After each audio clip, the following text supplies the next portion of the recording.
mengambil bagian bersekutu dengan tubuh dan darah Kristus,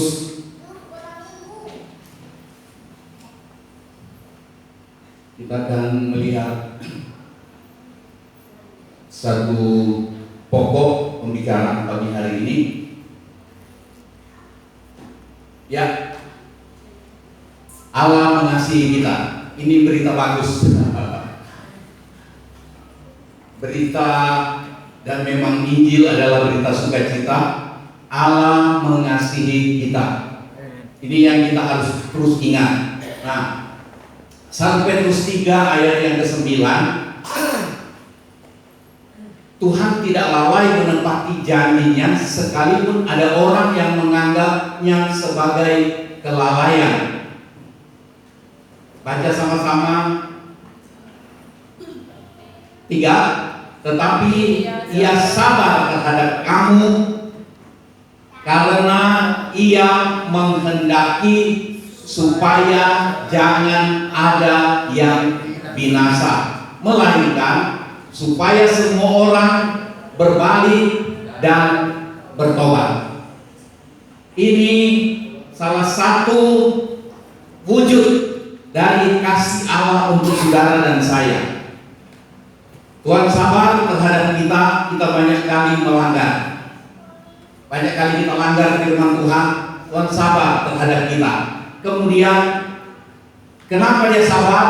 Karena dia menghendaki supaya jangan ada yang binasa, melainkan supaya semua orang berbalik dan bertobat. Ada orang menganggap Tuhan tidak mampu. Tuhan tidak mampu menepati janji. Menepati janji dalam firman, menepati hal-hal yang Tuhan tentukan di dalam firman. Banyak kali orang anggap Tuhan sepertinya tidak mampu menepati. Tetapi kita harus tahu bahwa Tuhan tidak lalai untuk tepati janjinya. Nah,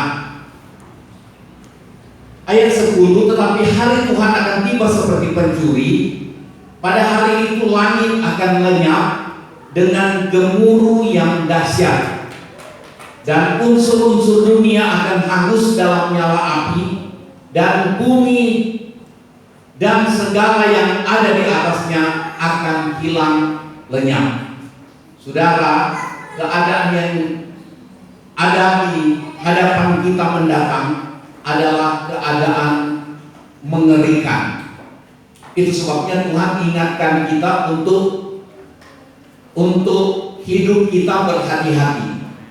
Diingatkan panjang sabar Tuhan kita gunakan panjang sabar Tuhan ini. Nah, ayat 11, jadi jika segala sesuatu ini akan hancur secara demikian, betapa suci dan salehnya kamu harus hidup.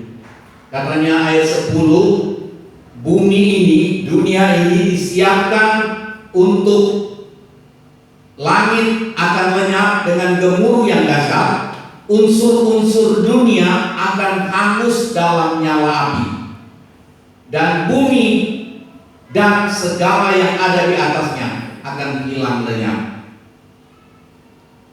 Kalau kita masih hidup, terus peristiwa ini terjadi, sama-sama hilang lenyap. Tetapi Tuhan persiapkan kita untuk memiliki pengharapan. Ada satu tempat yang Tuhan sediakan buat kita. Nah, itu sepintas lalu mengenai ayat-ayat ini. Tetapi yang kita lihat tadi adalah bukti mengenai kasih Tuhan. Dia sabar terhadap kita. Dia menghendaki supaya tidak ada seorang pun, baik yang hadir pagi ini maupun yang tidak hadir, maupun yang belum percaya Tuhan Yesus, Tuhan menghendaki supaya mereka juga tidak binasa. Kita yang hadir pagi ini supaya tidak kehilangan keselamatan dan binasa. Itu sebabnya panjang sabarnya Tuhan menuntun kita kepada berbalik dan bertobat. Nah, tadi ayat 10, 11. Jadi yang pertama, untuk panjang sabar Tuhan menyatakan kasihnya Tuhan menyatakan melalui panjang sabarnya Dia terhadap kita. Banyak kali kita suka melawan, suka mengabaikan firman, mengabaikan Tuhan, tapi Tuhan panjang sabar. Seringkali kita tidak sabar satu dengan yang lain. Seringkali pendeta juga tidak sabar. Itu sebabnya kadang-kadang marah-marah di mimbar, nyindir di mimbar, tidak sabar. Tuhan berkati, nyindir dia di mimbar, suruh jemaat kumpul uang banyak-banyak buat dia. Nah, saya berjuang untuk saya tidak pernah lakukan, saya tidak mau lakukan itu. Nah, Tuhan ingatkan kita, Tuhan ingatkan mengenai kasihnya Dia melalui apa yang seringkali kita baca, 1 Korintus 11 ayat 23, apa yang telah kuteruskan kepadamu telah aku terima dari Tuhan, yaitu bahwa Tuhan Yesus pada malam waktu Ia diserahkan mengambil roti dan sesudah itu Ia mengucap syukur atasnya, memecah-mecahkannya dan berkata, inilah tubuhku yang diserahkan bagi kamu. Baca sama-sama yang merah. 1, 2, 3. Perbuatlah ini menjadi peringatan akan aku. Tuhan mau kita sering lakukan perjamuan kudus ini untuk mengingat kasih Tuhan, mengingat pengorbanannya karena kasih, mengingat pengorbanannya untuk pengampunan dosa kita karena kasihnya. Kita disuruh ingat pengorbanannya, tubuhnya yang diserahkan bagi kita. Tuhan mau kita selalu ingat ini. Itu sebabnya kita rutin tiap bulan. Tetapi ada gereja yang pernah saya berkunjung dan melayani di sana, ada dia tiap minggu dia bikin perjamuan kudus. Setiap kali kita makan roti dan minum dari cawan ini jadi peringatan akan aku, Tuhan Yesus katakan. Jadi kiranya melalui kita akan ambil bagian dalam perjamuan kudus pagi ini, kita ingat Tuhan. Kita ingat Tuhan. Kalau mungkin kita terlalu ingat persoalan kita terlalu ingat orang yang bikin kita jadi susah, kita ingat orang yang susah lihat kita senang, orang yang senang lihat kita susah. Seringkali kita ingat itu, kita lupa Tuhan.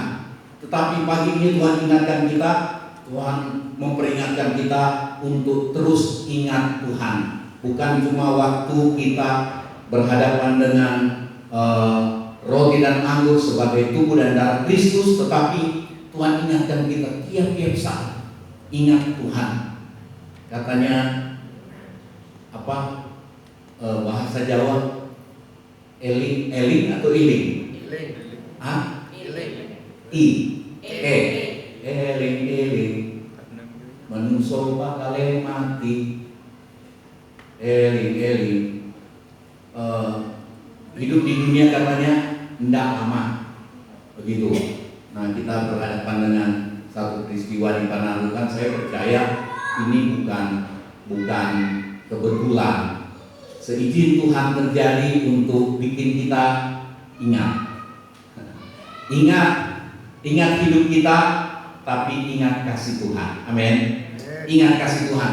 Nah, Tuhan bilang, tiap kali kamu lakukan ini, tiap kali kamu makan roti ini tubuhku, ini menjadi peringatan akan aku. Demikian juga yang mengambil cawan sesudah makan lalu berkata, cawan ini adalah perjanjian baru yang dimeteraikan oleh darahku. Perbuatlah ini setiap kali kamu meminumnya menjadi peringatan akan aku. Ketika nanti saudara dan saya makan roti ini, kita ingat Tuhan yang dikorbankan, Tuhan yang berkorban, Tuhan yang menggantikan kita. Melalui pengorbanannya kita diampuni. Ketika kita ambil bagian, kita makan roti ini dalam perjamuan kudus, kita ingat Tuhan. Saya ingat satu waktu di sekolah Alkitab, pendeta Broadland sampai hari ini umur 93 masih ada di Amerika. Baru-baru dia isi di Facebook, selamat ulang tahun buat saya. Heran, orang tua itu umur 93 dia masih ingat ulang tahun saya. Nah, dia pernah ambil satu roti, kemudian tidak dihancurkan, tidak sepotong-sepotong seperti ini. Dia suruh kami beberapa orang untuk pegang satu-satu roti, beberapa deret begini, kami bawa. Terus sementara kita bagi, dia bilang begini, ini sama dengan kita yang sedang hancurkan, kita yang sedang bikin Tuhan Yesus itu sakit. Kita yang sama dengan kita koyak-koyakkan dagingnya, ini demi penyelamatan kita. Jadi saya yang bawa roti itu dan orang-orang yang nyuil yang tarik-tarik, itu rasanya seperti kita yang tarik-tarik tubuhnya Tuhan. Saya yang bagi dan orang yang ambil itu sambil nangis. Nah saudara, kita perlu ingat ini. Jadi bukan kita ambil kemudian kita makan, tidak ada perasaan apa-apa. Jadi kita perlu mengubah hati dan sikap kita untuk perjamuan kudus ini. Nah, tiap kali kamu makan tadi, kemudian tiap kali kamu minum, menjadi peringatan akan aku. Inilah darahku, darah perjanjian. Saya sering kali ulang katakan, zaman dulu darah binatang yang tidak cacat itu ditumpahkan, binatangnya dibunuh, disembelih untuk pengampunan dosa seseorang.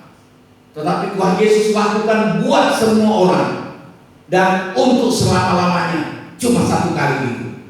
Itu sebabnya tidak ada pengampun, tidak ada tindakan pengampunan dosa setelah korban. Tuhan Yesus katakan ketika dia di atas salib, sudah selesai.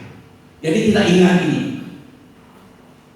Sementara saudara duduk di toko, sementara saudara kerja dimanapun, ingat ini.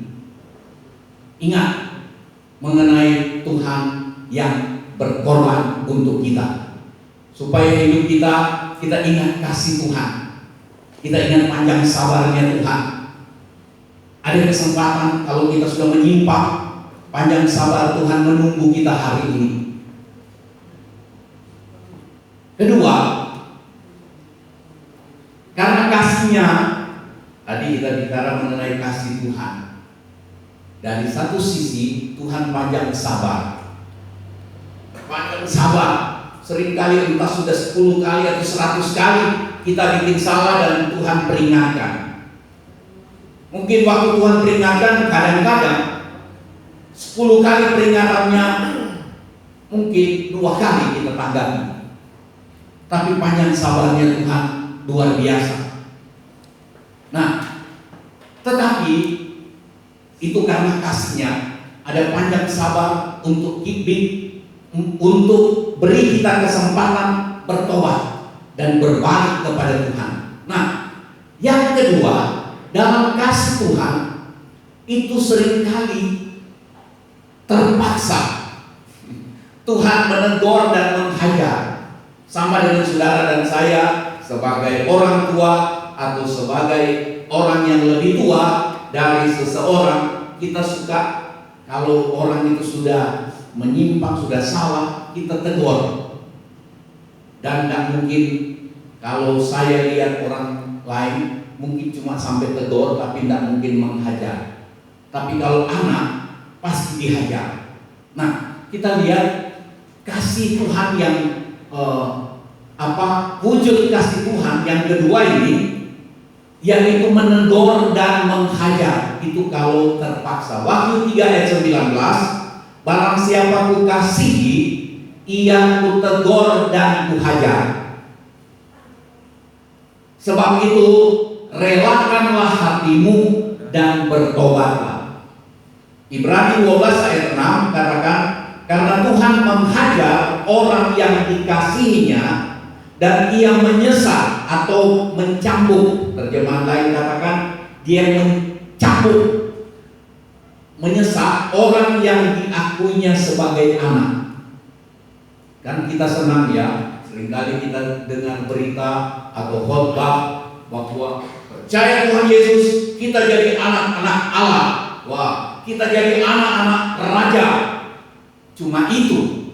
Tapi kadang-kadang kita lupa sebagai anak dan kita rela jadi anak, itu juga seringkali dapat cemeti, dapat teguran, tidak mempan, hajaran, terpaksa. Dan tidak mungkin orang tua, kita sebagai orang tua itu selalu ingin menghajar anaknya. Tidak ada, cuma orang tua gila yang berbuat itu. Tetapi kadang-kadang terpaksa dihajar, terpaksa. Kalau waktu Kristin sama Esra kecil, mereka banting pintu, ditegur, tidak mempan. Begitu saya bilang buka pintu, dia banting pintunya, saya pukul tangan yang membanting pintu. Saya pukul tangan yang banting pintu, tentunya pukul-pukul, tapi saya lihat jadi merah-merah. Begitu dia tidur sambil terpisah-pisah, saya lihat, saya gosok minyak tawon sambil saya nangis. Saya percaya Tuhan yang mengasihi kita, Allah yang mengasihi kita, itu lebih dari apa yang saya buat. Habis dia hajar kita, sebenarnya dia sedih, tapi hajaran itu menuntun kita untuk bertobat. Amin. Tujuan ujung-ujungnya adalah supaya kita tidak masuk neraka, supaya kita selamat, supaya kita tidak binasa, supaya rumah tangga kita tidak hancur, supaya usaha kita, pekerjaan kita tidak berantakan. Seringkali Tuhan hajar kita, dan kadang-kadang terpaksa Tuhan hajar pekerjaan kita, Tuhan hajar penghasilan kita, bikin kacau, bikin babak belur, supaya kita menyadari, oh Tuhan, saya sudah salah. Itu yang lebih mulia daripada harta yang kita terima banyak, keberhasilan usaha. Tuhan berjuang, lihat, begitu kita mulai berhasil dalam usaha, dalam pekerjaan, kalau kita mulai mengabaikan Tuhan, Tuhan urus kita karena kasih-Nya. Kalau Tuhan sudah tidak urus, itu yang berbahaya. Kadang-kadang saya perlakukan pengerjaan, kalau saya sudah tegur 2-3 kali itu tidak nurut, saya diam. Dulu kumpul pengerja laki berapa, pengerja perempuan berapa, sampai lebih dari 10 orang. Begitu saya ngomong di meja makan, saya lagi berikan arahan, terus saya lihat mata mereka di TV. Jadi tidak lihat dan tidak dengar saya. Saya pukul meja. Mulai hari ini saya berhenti beri nasihat di meja makan. Kira-kira 2 minggu, 3 minggu saya ngomong biasa, saya tidak melotot dengan mereka tiap hari di meja makan. Tetapi saya sudah tidak ngomong, tinggal ngomong biasa-biasa. Saya tidak ada nasihat lagi, diam. Lama-lama datanglah itu satu, sekarang dia jadi hamba Tuhan yang berhasil di Lampung. Dia datang, oh ngomong lagi lah, oh mau minta dimarahi lagi, bukan, kasih nasihat lagi lah. Jadi kadang-kadang Tuhan kalau sudah berhenti untuk menegur, mengingatkan kita, ini berbahaya. Berarti kita Tuhan itu sudah orang yang keras hati, seperti Firaun, jadi keras hati, jangan mau. Itu sebabnya katanya di Wahyu 3 ini ayat 19, relakan hatimu dan bertobat.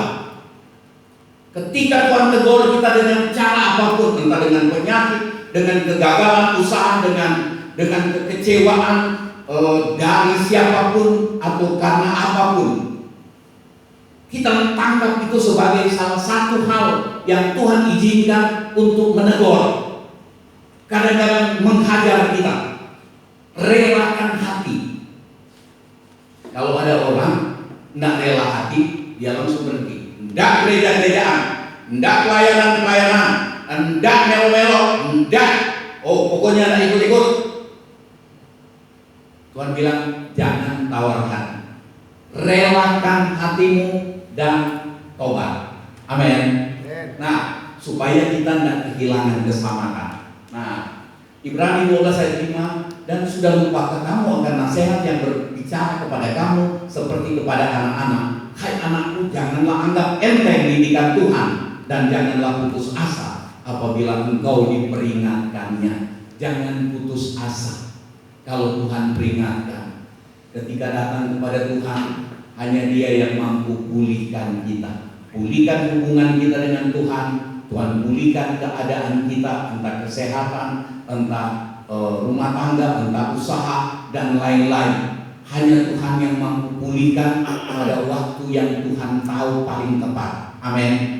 Nah, ayat 6, karena Tuhan menghajar orang yang Tuhan menghajar saya yang dikasihinya. Sama-sama. 1, 2, 3. Tuhan menghajar saya, bilang saya, jangan orang. 1, 2, 3. Tuhan menghajar saya yang dikasihi Tuhan. Saudara mau dikasih Tuhan? Firman Tuhan bilang, Allah melawan orang sombong, cokak, tetapi mengasihani orang yang rendah hati. Kalau saudara dan saya sedang ada di dalam keadaan dilawan oleh Tuhan, ajar oleh Tuhan, dihajar, berubahlah hari ini untuk jadi orang yang rendah hati, untuk dikasihi Tuhan. Amin. Dan jangan putus asa, apabila engkau diperingatkannya.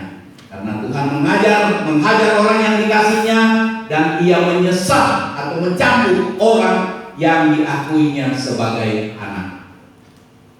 Allah mengasihi kita. Baca sama-sama 1, 2, 3. Kita ingat kasih Tuhan melalui perjamuan kudus. Yang kedua, karena kasihnya Tuhan menegur dan menghajar kita. Kadang-kadang apa? Bukan Tuhan suka-suka sekali lakukan menghajar kita, tetapi kan terpaksa. Tuhan juga sebenarnya bukan, kadang-kadang mestinya enggak, kayak saya pakai istilah enggak tega, tetapi ditega-tegakan. Seperti saya pukul anak-anak ketika mereka melawan, ketika mereka berbuat hal yang menyimpang. Tetapi ketika dimukul, lihat bekas pukulan jari saya di tangannya. Saya gosok minyak tawon sambil saya menangis waktu dia sudah tidur. Saudara, saya rasa Tuhan lebih dari saya. Kadang-kadang Tuhan lihat, Tuhan hajar kita dengan penyakit, Tuhan hajar kita, izinkan penyakit, bukan Tuhan yang taruh penyakit, tapi Tuhan izinkan. Tuhan hajar kita dengan kekurangan, Tuhan hajar kita dengan kegagalan. Tuhan tidak sampai hati. Tuhan ingin tunggu kita bertobat, kemudian Tuhan angkat dan pulihkan keadaan kita. Amin. Terpaksa Tuhan melakukannya. Terus yang hitam terakhir itu, baca sama-sama 1, 2, 3. Supaya kita harus terima dengan rela hati, kemudian bertobat. Tuhan tolong kita ingat kasih Tuhan. Ingat kasih Tuhan. Ketika karena kasihnya Dia terpaksa menghajar kita, menegur dengan daerah, melalui orang lain, melalui khotbah. Relakan hati, berbalik dan bertobat. Ada kesempatan untuk dipulihkan. Tuhan memberkati. Kita sama-sama berdiri, siapkan hati untuk kita bersekutu dengan tubuh dan darah Kristus pagi hari ini.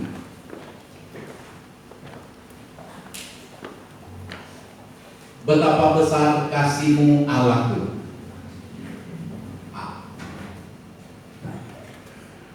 atau C saja kayaknya.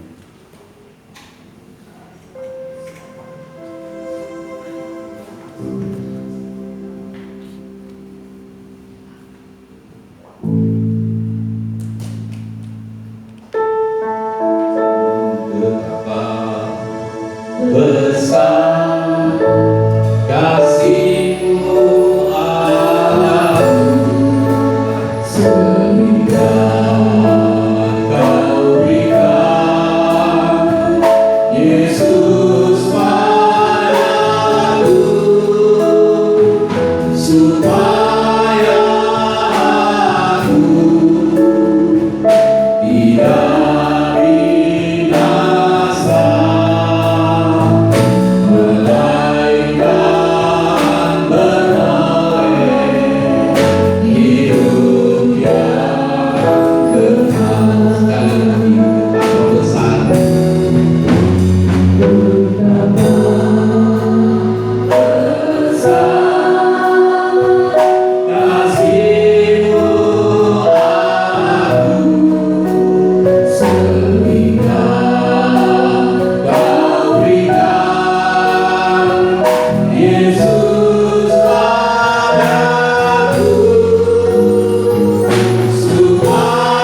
aku tidak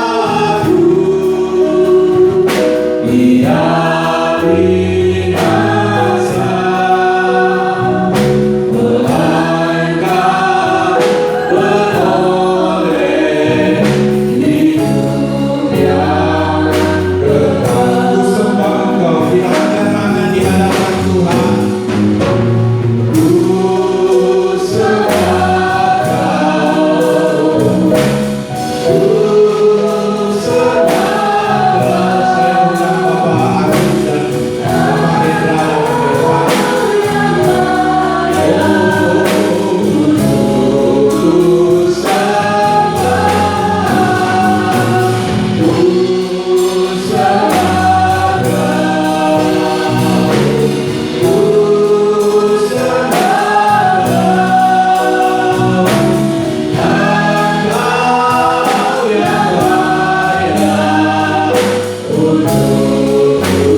Kau, ku sembah Kau, Engkau yang layak untuk kata-kata di dalam nyanyian ini, betapa besar kasih-Mu Allah, Engkau berikan Yesus bagiku.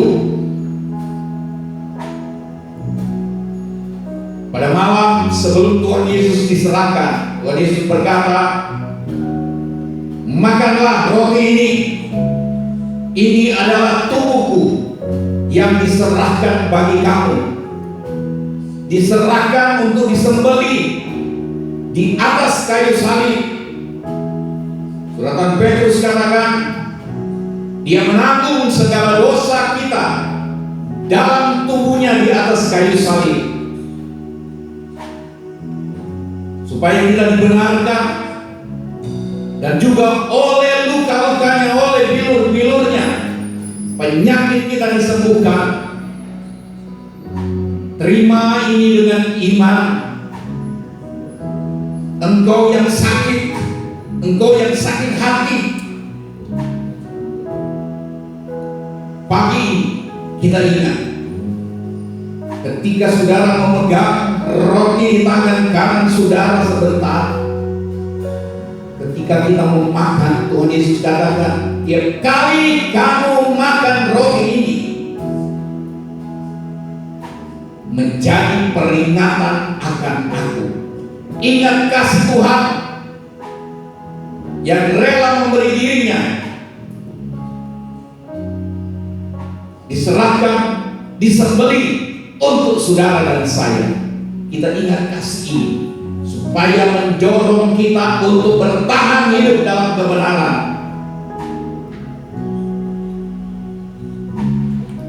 Kemudian Tuhan Yesus memberikan cawan ini adalah perjanjian baru yang dimeteraikan oleh darahku.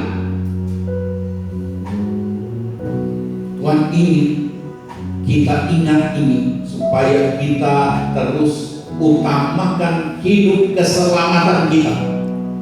Kita bekerja keras, itu bagus. kita berupaya keras, itu bagus. Tetapi jangan sampai kita menomorduakan keselamatan kita, nomorduakan Tuhan. Haleluya. Nyanyikan ini sekali lagi. Sampaikan kata-kata ini kepada Tuhan.